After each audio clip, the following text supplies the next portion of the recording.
নমস্কার সবাইকে, নতুন একটি ভিডিওতে সকলকে ওয়েলকাম। তো যারা নার্সিংয়ে পড়তে চাইছো কিন্তু নার্সিংয়ে সমস্ত কিছু ইংলিশে পড়তে হবে, এটা শুনে যারা ভয় পাচ্ছ কিংবা যারা অ্যাডমিশন নিয়ে নিয়েছো ফার্স্ট ইয়ারে, হাতে এত এত ইংলিশের বই আসতেই যাদের এসব বই দেখে মনের মধ্যে ভয় জন্মাচ্ছে, আজকের ভিডিওটা আমার শুধুমাত্র তাদের জন্য। দেখো, প্রথমেই বলে রাখি, নার্সিংয়ে আমাদের বেশিরভাগ স্টুডেন্টই কিন্তু বাংলা মিডিয়াম থেকে আসে, খুব কম সংখ্যকই আছে যারা ইংলিশ মিডিয়াম থেকে নার্সিংয়ে আসে। তো প্রথমে বলে রাখি, এটা নিয়ে ভয়ের কোনো কারণ নেই।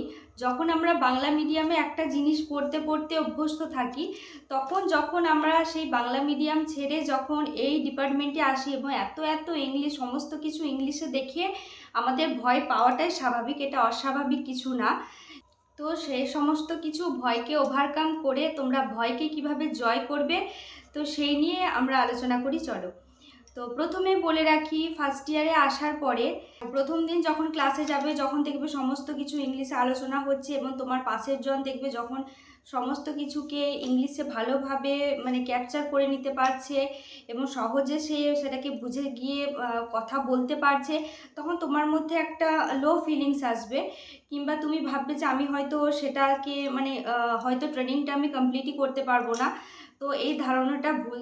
নার্সিং হলো একটা গ্রুপ স্টাডি, যেখানে তোমাদেরকে গ্রুপে পড়াশোনা করতে হবে, তবেই তুমি সহজে ব্যাপারটাকে বুঝতে পারবে।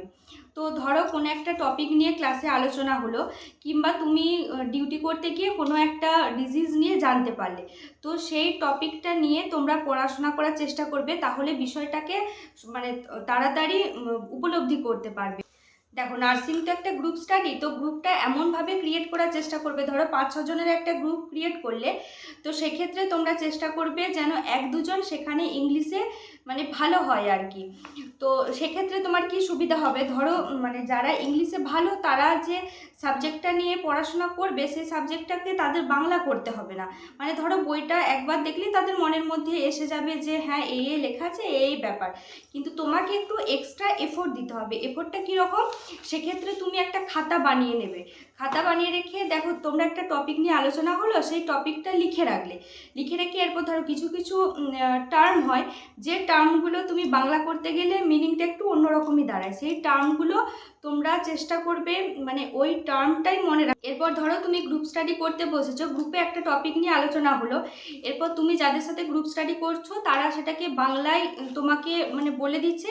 এরপর তুমি লাস্টে চেষ্টা করবে যে ওই যে টপিকটা নিয়ে পড়া হলো সেই টপিকটা খাতায় লিখে রাখতে, বাংলায় নিজের মতো করে বাংলায় লিখে রাখার চেষ্টা করবে। এরপর ধরো মেডিকেলে কিছু কিছু টার্ম হয় যেগুলো বাংলার মিনিং করলে একটু অন্যরকম কানে শুনতে লাগে আর কি, তো সেই সমস্ত টার্মগুলো তুমি ইংলিশে ব্যবহার করারই চেষ্টা করবে, সেই সমস্ত টার্মগুলো বাংলা করতে যেও না। যদি এরপরে তোমার মনে না থাকে, সেক্ষেত্রে তুমি কি করবে, বারবার খাতায় লিখে রাখবে, বারবার রিকল করার চেষ্টা করবে, বারবার মনে রাখার চেষ্টা করবে। তারপরে বলে রাখি, নার্সিংয়ে কিন্তু গ্রামাটিক্যাল ভুল দেখা হয় না। ধরো তুমি যদি কোনো আর্টিকেল, প্রিপোজিশন এইসবের ভুলভাল ব্যবহার করো, সেক্ষেত্রে কোনো কিন্তু মার্কস কাটা যায় না।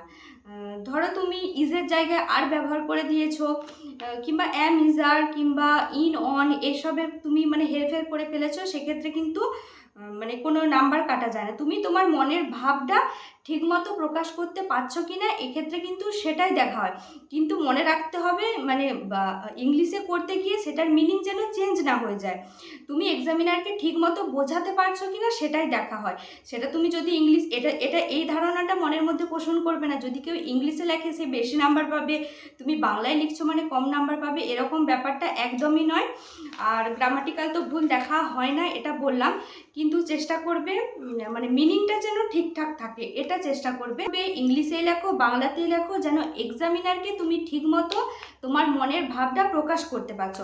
এরপর দেখো, তুমি কষ্ট করে ইংলিশে লিখতে গেলে, সেক্ষেত্রে আর্টিকেল, প্রিপোজিশনে ভুলভাল ব্যবহার করার ফলে তোমার হয়তো মিনিংটা চেঞ্জ হয়ে গেল, সেক্ষেত্রে কিন্তু তোমার নাম্বার কাটা যেতে পারে। তাই তুমি চেষ্টা করবে ইংলিশে যে টপিকটা পড়লে সেই টপিকটা একটা খাতাতে নিজের মতো করে বাংলা লেখার চেষ্টা করবে, এবং যে মেডিকেল টার্মগুলো, কিছু কিছু মেডিকেল টার্ম থাকে, সেই টার্মগুলো ব্যবহার করার চেষ্টা করবে, ঠিক আছে?